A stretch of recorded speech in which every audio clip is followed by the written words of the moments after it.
distribution, and this is a bit of a rerun of year 12, but an important sort of need to know stuff in this clip. Normal distribution, they follow a bell-shaped curve clustered more tightly towards the mean and the median in the middle, less going on the further we go out. Bit of symmetry, important bit of notation, the mu stands for the mean, and the median and the mode, if it's truly normally distributed, they should be very similar. This symbol here, gamma, is standing for the standard deviation, a measure of the spread. Key facts that should be familiar: the area under the curve is 1 and the graph is supersymmetrical, so one side equals the other. The area under the curve is equated to probabilities. Keep in mind that if we're assuming it's normal distribution, then 68% of the data will be within one standard deviation either side of the mean. And here's some more precise values on this screenshot here. 95% of the data will be 2 standard deviations either side, and again that's the unrounded value. And 99, nearly 100% of the data will be 3 standard deviations either side.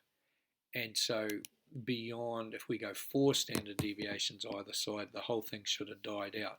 But really it should have died out by the time it's about 3. There should be very little either side if the data is normally distributed.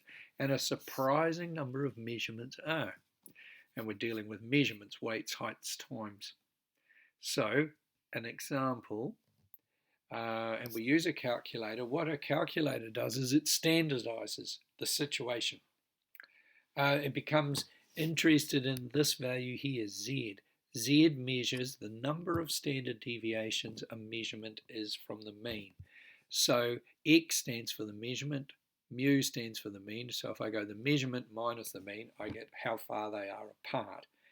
Because the context can mean that can be wildly different, but what we're interested in is how many standard deviations. We take that distance they are apart, divide it by the standard deviation. So then we know how many standard deviations from the mean that particular measurement is, and then we can place it within this, which is done precisely by the calculator. Now, there'll be a clip for how to do this on the calculator, which will simply be a reminder, but if we had a situation where a certain group are normally distributed with a mean weight of 50 kg, so they're not big people, standard deviation of 6 kgs, find the probability that a person who is randomly chosen weighs no more than 59. So on the calculator you'll be asked for a lower limit. That needs to be at least 4 times the standard deviation below the mean. Beyond that it doesn't matter too much.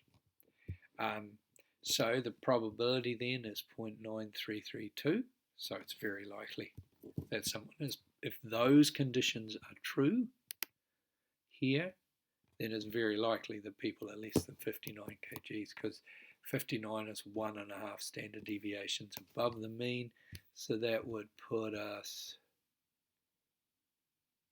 up around here somewhere, so not much more. Expected value comes up all over the place. So out of 50, how many would we expect to weigh less than 59? If we multiply it through, the expected value can be 46.66. They don't have to be. Expected values are often completely impractical.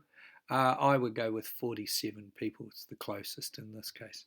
I think 46 would be accepted as well.